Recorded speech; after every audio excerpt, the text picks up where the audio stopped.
Hey guys, Ryan here. In today's video, I'm going to be teaching you how to do the crossover. The crossover is one of the single best movement techniques to win 1v1s in Warzone, and I think almost any player should strive to learn it.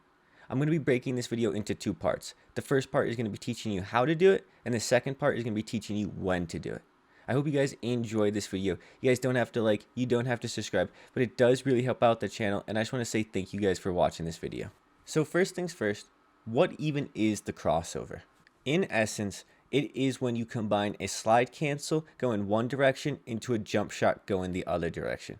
You just saw it in the background clip, and you're also going to see it here in slow motion. As you see, I'm going to slide cancel to my left, and then I'm going to jump shot to my right, and that is why I call it a crossover, because it's exactly like a crossover from basketball.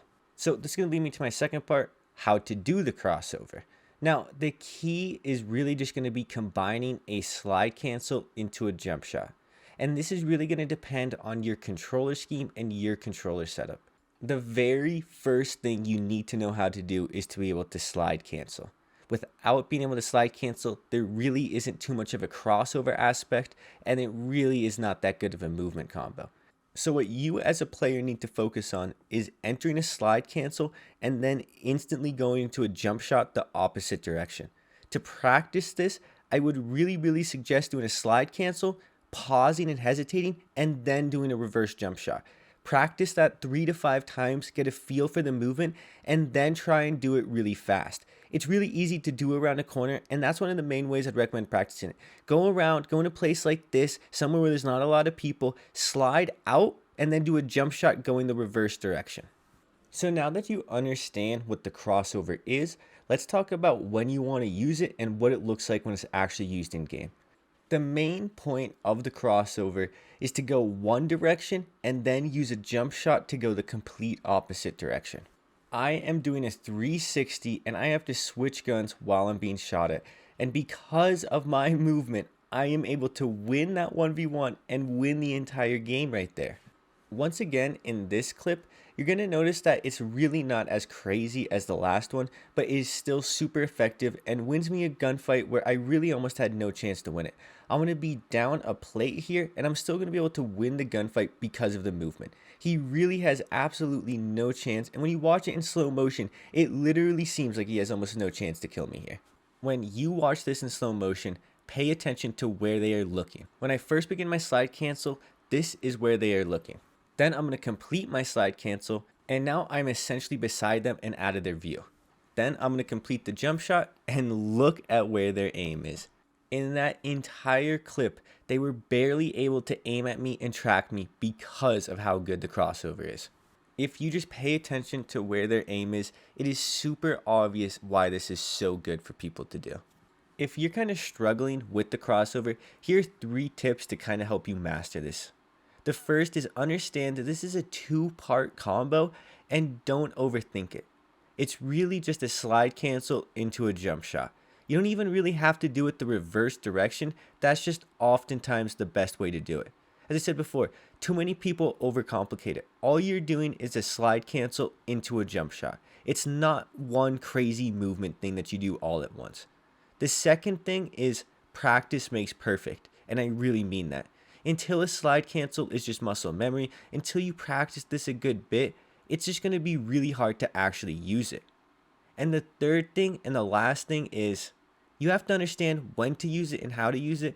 And this is what I'm going to cover during this whole last part because I really think it's actually one of the most important parts of this move. One of the best ways for this to be used is when you use it preemptively.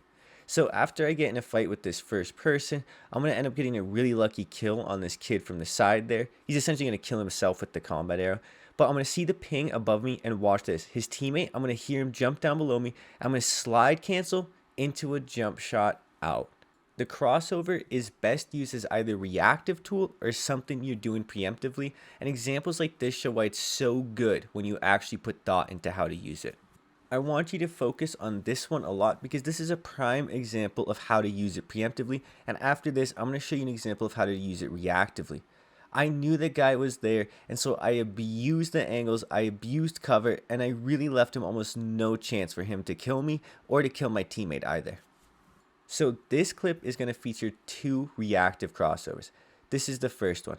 I was plating, and to be able to stay alive and get the plate off and be able to pull my gun up and kill him, I had to do the crossover. But after that, I knew there was a ton of people nearby and I could hear footsteps getting closer, so I knew I was getting third partied. He's going to get me weak. I'm going to accidentally bunny hop out of the window behind me, and you can't hear the audio, but the person was chasing me, and it was one of those chases where you knew they were right behind you. As I said, right when I get up those stairs, he's going to get shots off on me.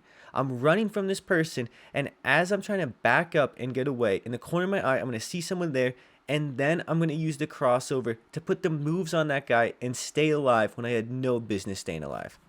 When you watch these 2 clips in slow motion, tell me how else I really would have survived if I wasn't using the crossover.